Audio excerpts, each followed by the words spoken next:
इसको सक्षम परपोषी आतिथेय, हिंदी में कहते हैं सक्षम परपोषी आतिथेय। ये क्या चीज़ होती है, इसकी हमें क्यों आवश्यकता है, उसी के बारे में देखते हैं। पहले मैं टॉपिक लिख देता हूँ। टॉपिक का नाम है ट्रांसफॉर्मेशन। ट्रांसफॉर्मेशन, कई टाइटल हो सकते हैं इस टॉपिक के। ट्रांसफॉर्मेशन हम इसको कह सकते हैं, इसको हम ये कह सकते हैं insertion of a plasmid into a cell. हम ये कह सकते हैं insertion of DNA into the cell. यानी कि कोई भी डीएनए मॉलिक्यूल है जिसको आपने लेबोरेटरी में बनाया है, द रिकॉम्बिनेंट डीएनए, जिसको हम रिकॉम्बिनेंट डीएनए, जिसको हम काइमेरिक डीएनए कहते हैं, उसे किसी भी सेल में एंट्री कराने की आवश्यकता है। तो वो एंट्री कैसे कराएं, उसके बारे में यहाँ पर मैं बात करना चाहता हूँ। तो यहाँ पे बेसिक प्रॉब्लम क्या है, पहले वो देखते हैं कि डीएनए अपने आप किसी सेल में एंट्री क्यों नहीं कर पाता है, वो देखते हैं। हम ये कह रहे हैं कि जो डीएनए मॉलिक्यूल है, कोई भी जो डीएनए मॉलिक्यूल है, ये डीएनए होता है निगेटिवली चार्ज होता है। डीएनए होता है निगेटिवली चार्ज होता है, निगेटिवली चार्ज मॉलिक्यूल है। ये हो गया निगेटिवली चार्ज। निगेटिवली चार्ज क्यों है? क्योंकि हम डीएनए को बोलते हैं डीऑक्सी राइबो न्यूक्लिक एसिड, जिसको हम जानते हैं कि एसिड जितने भी होते हैं वो ऋणावेशित होते हैं। अगर मैं सिंपल वे में कहूँ, जैसे कार्बोक्सिलिक एसिड के बारे में आप सभी जानते हैं। कार्बोक्सिलिक एसिड क्या होता है? COOH होता है। तो कार्बोक्सिलिक एसिड में से जब हाइड्रोजन निकल जाता है, H+ प्रोटॉन निकल जाता है, तो रिमेनिंग जो ग्रुप रहता है उसको बोलते हैं CO- है। तो एसिड जितने भी होते हैं वो क्या होता है? ऋणावेशित प्रवृत्ति के होते हैं। तो डीएनए भी क्या है? एक ऋणावेशित प्रकृति का होता है, निगेटिवली चार्ज होता है। DNA deoxy ribo nucleic acid क्या होता है? डीएनए होता है निगेटिवली चार्ज होता है। और दूसरी ओर जब हम बात करें किसी भी सेल के बारे में, जैसे यहाँ पे मैं ई कोलाई बैक्टीरिया की बात कर लेता हूँ। कोई भी ई कोलाई बैक्टीरिया या बैक्टीरिया है, बैक्टीरिया की जो प्लाज्मा मेम्ब्रेन होती है, बैक्टीरिया की जो प्लाज्मा मेम्ब्रेन है, इवन हम कहें कि कोई भी सेल है उसकी जो प्लाज्मा मेम्ब्रेन होती है, प्लाज्मा मेम्ब्रेन किसकी बनी होती है? लिपिड एंड प्रोटीन की। प्लाज्मा मेम्ब्रेन बनी होती है लिपिड और प्रोटीन की बनी होती है, लिपिड और प्रोटीन की बनी होती है प्लाज्मा मेम्ब्रेन। तो हम अब इनकी नेचर को बारे में देखते हैं, दोनों की नेचर कैसे है। ये जो निगेटिवली चार्ज है, मतलब हमने क्या कहा, डीएनए कैसा होता है? पोलर मॉलिक्यूल है। डीएनए होता है पोलर मॉलिक्यूल है, और जितने भी पोलर मॉलिक्यूल होते हैं उनमें क्या प्रवृत्ति होती है? वो जल के प्रति अट्रैक्ट होते हैं, इसीलिए बोलते हैं हाइड्रोफिलिक होते हैं। हाइड्रोफिलिक नेचर होती है किसकी? डीएनए की। और लिपिड की बात कर रहे हैं, क्योंकि most of the part of the plasma membrane is made up of the lipid, and lipid क्या होता है? हाइड्रोफोबिक होता है। लिपिड होते हैं हाइड्रोफोबिक नेचर के, जल स्नेही और जल रागी बोलते हैं। हाइड्रोफिलिक को कहते हैं जल स्नेही, जल से स्नेह करने वाले, to attract toward the water molecules, that is called as the hydrophilic और द जल स्नेही। एंड और हाइड्रोफोबिक, फोबिया मीन्स होता है रिपल्सन, है ना। तो वाटर से रिपल्सन हो रहा है तो नाम वो हाइड्रोफोबिक हो गया। हिंदी में कहते हैं जल रागी कहते हैं। तो कहने की बात है, जो दो डिफरेंट नेचर के जो मॉलिक्यूल्स होते हैं वो आपस में डिजोल्व नहीं होते हैं, मिक्सअप नहीं होते हैं। जैसे हम ये कहते हैं कि किसी टेस्ट ट्यूब के अंदर या किसी ग्लास के अंदर आपने पानी को डाल दिया और आपने ऑयल डाल दिया, तेल डाल दिया, कितना भी उसको आप चेक कर दें, कितना भी मिक्सअप कर दें, तेल और पानी आपस में मिक्सअप नहीं होंगे। दोनों की नेचर होती है डिफरेंट होती है। हाइड्रोफिलिक और हाइड्रोफोबिक की बात कर रहे हैं। तो हमने कहा कि जो डीएनए मॉलिक्यूल है, डीएनए का सेगमेंट कैसा होता है? निगेटिवली चार्ज्ड है, हाइड्रोफिलिक है। जबकि प्लाज्मा मेम्ब्रेन है वो किसकी बनी होती है? लिपिड और प्रोटीन की। और लिपिड क्या होता है? हाइड्रोफोबिक होता है। इसलिए we can say the DNA itself is enable to enter into a cell. DNA अपने आप किसी भी सेल में प्रवेश नहीं कर पाता है। डीएनए अपने आप किसी सेल में प्रवेश नहीं कर पाता है। क्यों? अगर ऐसा एग्जाम में क्वेश्चन आएंगे तो आप ये रीजन बता देंगे। अब जब किसी भी सेल में कोई भी डीएनए अपने आप एंट्री नहीं कर पाता है, जब किसी सेल में कोई डीएनए अपने आप, किसी सेल में कोई डीएनए अपने आप एंट्री नहीं कर पाता है, this cell is incompetent to accept the DNA molecule. ध्यान से शब्दों को समझने की जरूरत है। This cell is incompetent to accept this DNA molecule। हम कहें कि यह जो कोशिका है किसी डीएनए को स्वीकार करने में असक्षम है, असक्षम है। इनकॉम्पिटेंट है। हमें इसको क्या बनाना है? सक्षम बनाना है, कॉम्पिटेंट बनाना है। और हम एक चीज़ जानते हैं कि जब हम किसी के घर जाते हैं तो हम गेस्ट होते हैं और वो होस्ट होते हैं। जब हम किसी के घर जाते हैं तो हम क्या होते हैं? हम गेस्ट होते हैं और वो क्या होते हैं? होस्ट होते हैं। यहाँ पे मैं बात करूँगा तो ये सेल कैसी है? ये होस्ट सेल है। ये सेल क्या है? इसको हम बोलेंगे होस्ट। ये सेल है, होस्ट सेल है। और इसमें गेस्ट कौन है? गेस्ट है डीएनए मॉलिक्यूल। और ये सेल कैसी है? इनकॉम्पिटेंट है, असक्षम है। हमें इसे क्या करना है? सक्षम बनाना है। होस्ट को हिंदी में बोलते हैं परपोषी, पराये को पोषण देने वाला परपोषी। इसीलिए इस टॉपिक का नाम हिंदी में क्या है? पर सक्षम परपोषी आतिथेय। सक्षम मतलब एबल मीन्स कॉम्पिटेंट है, सक्षम परपोषी पराये को पोषण देने के लिए यानी कि होस्ट बनने के लिए असक्षम है।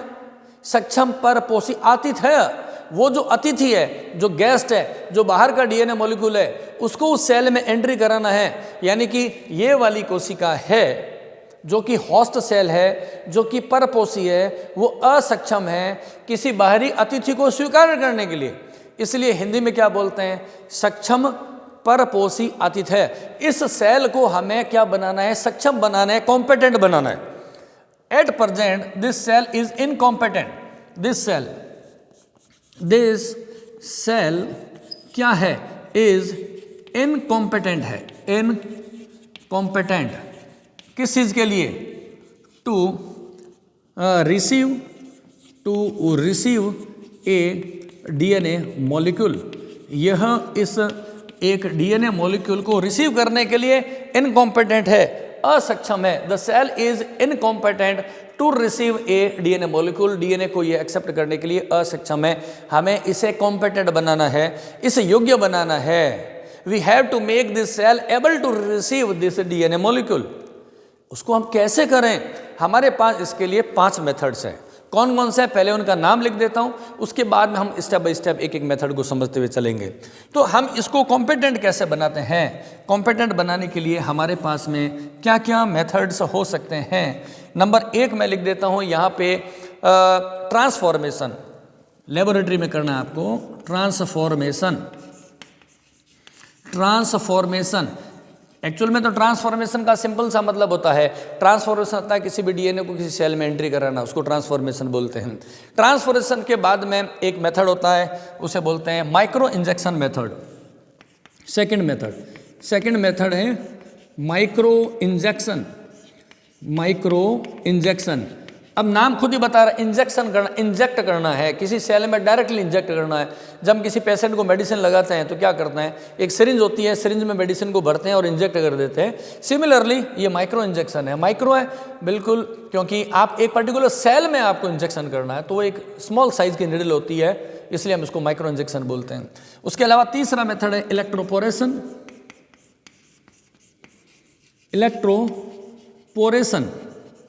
This is the third method.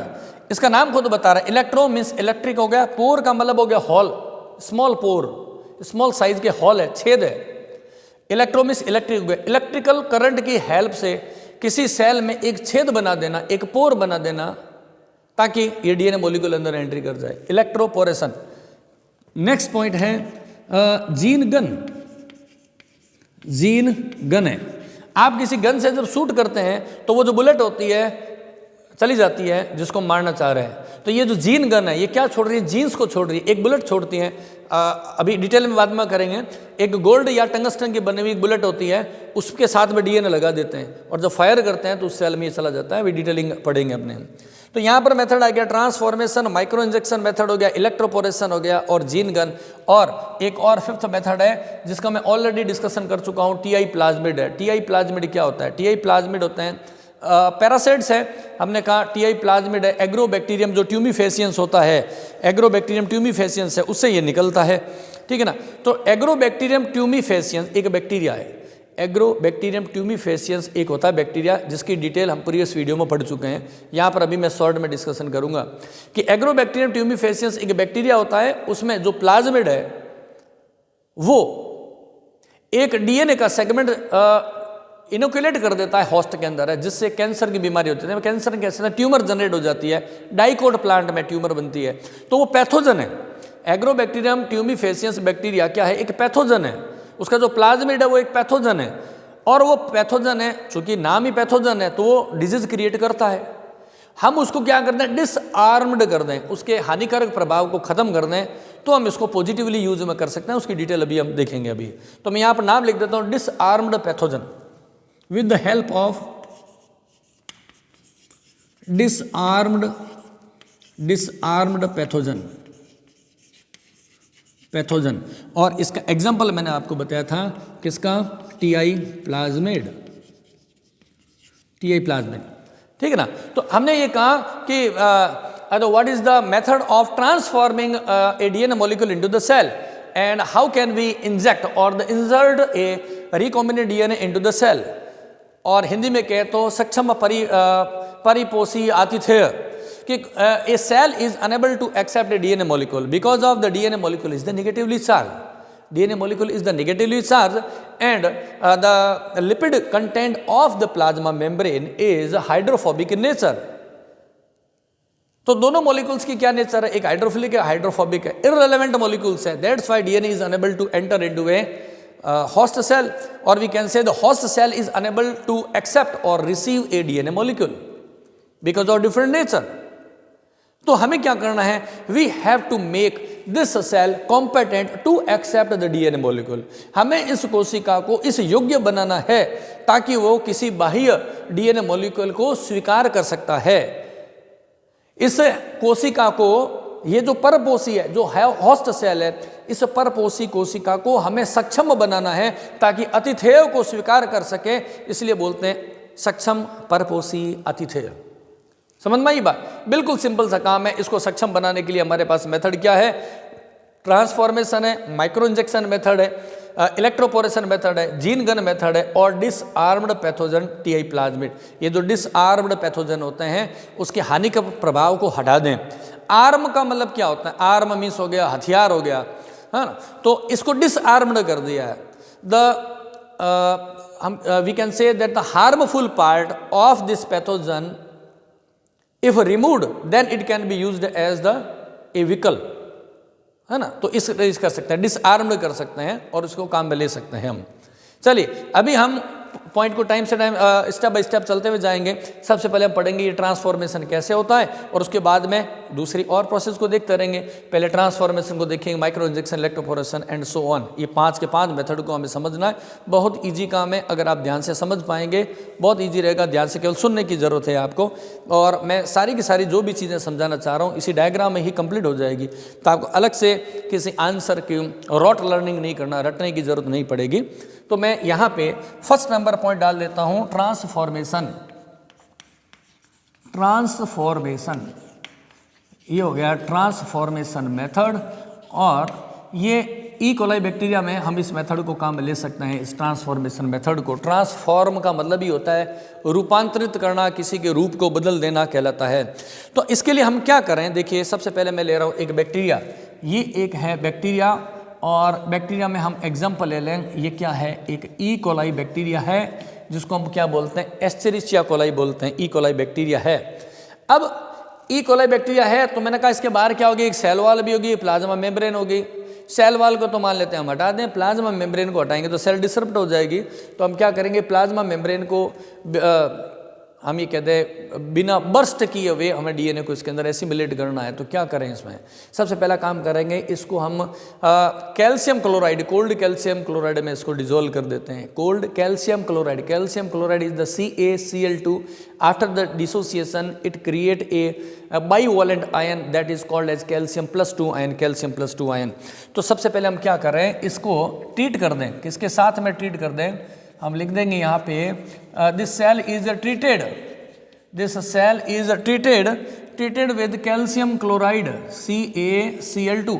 और ये जो CaCl2 है वो क्या बनाएगा, CaCl2 मॉलिक्यूल बनाएगा, एक बाइवैलेंट आयन बना रहा है ना, Ca+2।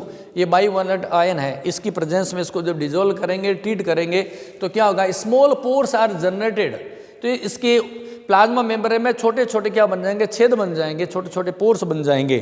तो यहाँ पर अपने अगला जो मैं डायग्राम बना रहा हूँ उसको आपको चूँकि रटना ना पड़े एग्जाम में, तो मैं इसलिए इसको सब कुछ डायग्राम में ही ड्रॉ कर देते हैं। तो हम यहाँ लिख देंगे pores are generated, pores are generated, ठीक है ना। पोर्स बन गए, माइन्यूट पोर्स बन गए, छोटे छोटे आकार के पोर बन गए हैं। किस में बन गए हैं? In the cell wall of the bacteria में बन गए हैं। अब हम इसको क्या करें, ठीक है ना। पोर्स आर जनरेटेड हो गया, कहाँ पर बन गए हैं? In the cell wall and, यहाँ पर पीएम का मतलब मैं लिख रहा हूँ प्लाज्मा मेम्ब्रेन है, बन गए। अब इसके साथ में उस डीएनए को हम मिक्स कर देते हैं जिसको हमें ट्रांसफॉर्म्ड कराना है। अब मैंने क्या किया है, इसके साथ में देखेंगे आप ध्यान से, ये एक लिया है प्लाज्मिड है, this plasmid is R plasmid. R plasmid means the plasmid which is resistant for a particular antibiotic that is called as the R plasmid, and I am taking here the plasmid which is resistant for the ampicillin containing the AMPR gene. Okay, this plasmid is called as a resistant plasmid है। यहाँ पे मैं नाम लिख देता हूँ इसका, ये क्या है? यह एक है रेजिस्टेंट प्लाज्मिड है, resistant plasmid. Resistant for what? Resistance for the antibiotic. We all know that the antibiotics are used to kill the bacteria. लेकिन अगर किसी जीवाणु के अंदर ये प्लाज्मिड है जिसको हम आर प्लाज्मिड बोल रहे हैं, तो वो पर्टिकुलर एंटीबायोटिक से डेड नहीं होता है। अभी इस बैक्टीरिया को अगर हम एम्पिसिलिन में, इस बैक्टीरिया को अगर एम्पिसिलिन में ट्रीट कराते तो ये डेड हो जाता एम्पिसिलिन के इफेक्ट से। हमने क्या किया, treated with the calcium chloride से इसको रिएक्शन कराया तो स्मॉल पोर से वो जनरेट हो गए। अब इसको हमने मिक्स किसके साथ में किया है?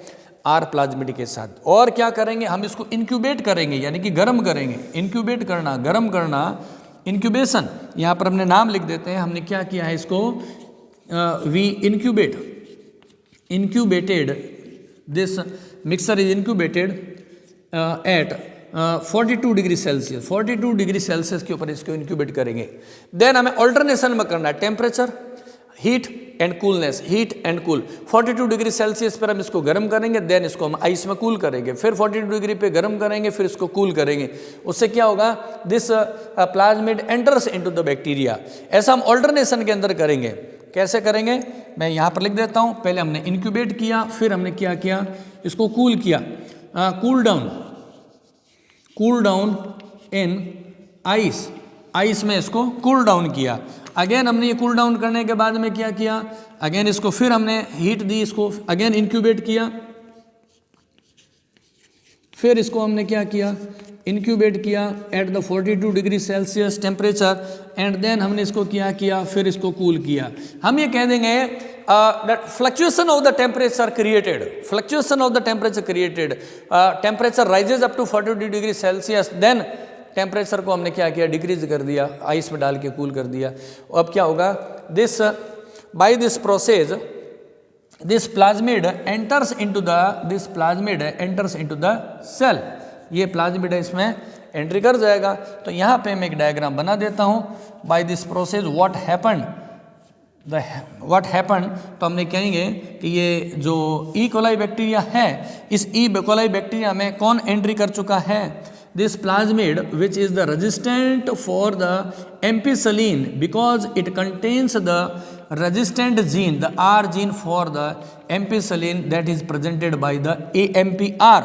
This AMPR gene makes the plasmid resistant for the ampicillin. After the insertion of this plasmid into the bacteria, and now this bacteria is also resistant for the ampicillin. कहने की बात क्या है, अब ये क्या हो गया बैक्टीरिया, अब ये क्या bacteria, bacteria is now resistant for ampicillin. हमने कहा कि पहले इसकी एंट्री से पहले ये वाला जो बैक्टीरिया था वो एम्पिसिलिन के लिए रेजिस्टेंट नहीं था। अब जैसे ये रेजिस्टेंट प्लाज्मिड इसके अंदर एंट्री कर गया, अब ये जो बैक्टीरिया है वो एम्पिसिलिन के लिए रेजिस्टेंट हो गया है, क्योंकि हम इसको कल्चर करेंगे जब, तो ये सर्वाइव कर पाएगा। इससे हमें कन्फर्म पता चल गया कि वास्तव में ये इसके अंदर एंट्री कर चुका है। अब हम इसको क्या करेंगे, हम कहते हैं इसको ट्रीट, इसको हम क्या करें, ट्रीटेड किसके साथ करते हैं, ट्रीटेड विद एम्पिसिलिन। जब इसको एम्पिसिलिन के साथ में आप ट्रीट करेंगे तो ये बैक्टीरिया क्या करेगा, सर्वाइव कर पाएगा due to the presence of this resistant plasmid. And this method is called as the transformation. इसको हम हिंदी में कहते हैं रूपांतरण। रूपांतरण, देखिए रूपांतरण के एक्सपेरिमेंट हिस्टोरिकली किसने किए, वो तो ग्रिफिथ ने किए थे, वो हमने पढ़ा हुआ है, हमारी एक प्रीवियस वीडियो में दिया हुआ है, the transformation experiment of the Griffith. Griffith तो वो साइंटिस्ट आज ने फर्स्ट टाइम में बताया था व्हाट इज द ट्रांसफॉर्मेशन। यहाँ पर हम बायोटेक्नोलॉजी में ट्रांसफॉर्मेशन कैसे करते हैं लेबोरेटरी के अंदर, उसके लिए हमने आपको प्रोसीजर बताया है। तो किसी भी होस्ट सेल को अगर आप इस योग्य बनाना चाहते हैं, सक्षम बनाना चाहते हैं कि कोई रिकॉम्बिनेंट डीएनए या बाहरी कोई डीएनए उसमें एंट्री कर सके, तो हमने बताया इसके लिए हमारे पास ये 5 मेथड है। उसमें से ये पहला मेथड है ट्रांसफॉर्मेशन। आपको अलग से, मैं आपको फिर बता देता हूँ, अलग से आंसर को कभी रटने की ज़रूरत नहीं है। आप जब मेरे से पढ़ रहे हैं तो आपको बेसिकली जो फोकस करना है वो इन डायग्राम से क्या करना है। The every step in the diagram is essential to write in the examination whenever you are going to attend a descriptive examination. Just like हमने कहा number 1 step, the what is the number 1 step, the E. coli is treated with the calcium chloride, and this calcium chloride after the dissociation release the calcium plus 2 bivalent ion. This will create the micropores on the cell wall and the plasma membrane of this E. Escherichia coli. First step हो गया। Number 2, अगर आप writing में लिखना चाहते हैं detail में, अगर आंसर बोर्ड के एग्जामिनेशन में, नंबर 2 आप लिखेंगे where we mix this bacteria with the resistant plasmid और any other kind of DNA, external DNA, and incubated over the 42 degrees Celsius and then cool down temperature. Simply we can say the temperature is continuously fluctuated ups and downs. The temperature cool and the incubated cool and the incubated. In that condition this resistant plasmid enters into the bacteria. Such process is called as the transformation. ये entry कर जाता है, इसको रूपांतरण कहते हैं। इसको check करने के लिए क्या वास्तव में रूपांतरण हुआ या नहीं हुआ, क्योंकि आपने हो सकता, ध्यान से सुनना, आपने हो सकता है कि ये 8 से 10 ले रखे हैं। एग्जाम्पल मैं बता रहा हूँ, मान लेते हैं ये 8 से 10 है और ये आपके पास में केवल 1 है। ये मान लेते हैं कि 8 से 10 है, ये मान लेते हैं 1 है, तो ये तो 1 है तो 1 में ही एंट्री करेगा, रिमेनिंग के अंदर तो नहीं जाएगा। तो ये सारा जो ग्रुप है, द कॉलोनी है, इसको जब आप एम्पिसिलिन में ट्रीट करेंगे तो जिंदा कौन रहेगा, सर्वाइव कौन सा करेगा, केवल वो वाला जिसमें ये प्लाज्मिड एंट्री किया। बाकी रेस्ट ऑफ द बैक्टीरिया होंगे वो क्या हो जाएंगे, किल हो जाएंगे। तो हमने ये कहा कि जब ये प्लाज्मिड है एंट्री कर गया इसके अंदर तो इसको हम बोलते हैं transformation, and this cell is called as transformed cell. This cell is called as transformed cell.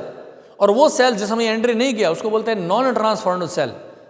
तो जब ट्रांसफॉर्म्ड सेल और नॉन ट्रांसफॉर्म्ड सेल्स को जब ट्रीट करेंगे एम्पिसिलिन के साथ में, तो ट्रांसफॉर्म्ड सेल है वो सर्वाइव करेगी, नॉन ट्रांसफॉर्म्ड सर्वाइव नहीं करेगी। तो आप इस तरीके से सिलेक्शन भी कर सकते हैं। Transformed, we can differentiate between the transformed cells and the non transformed cells है।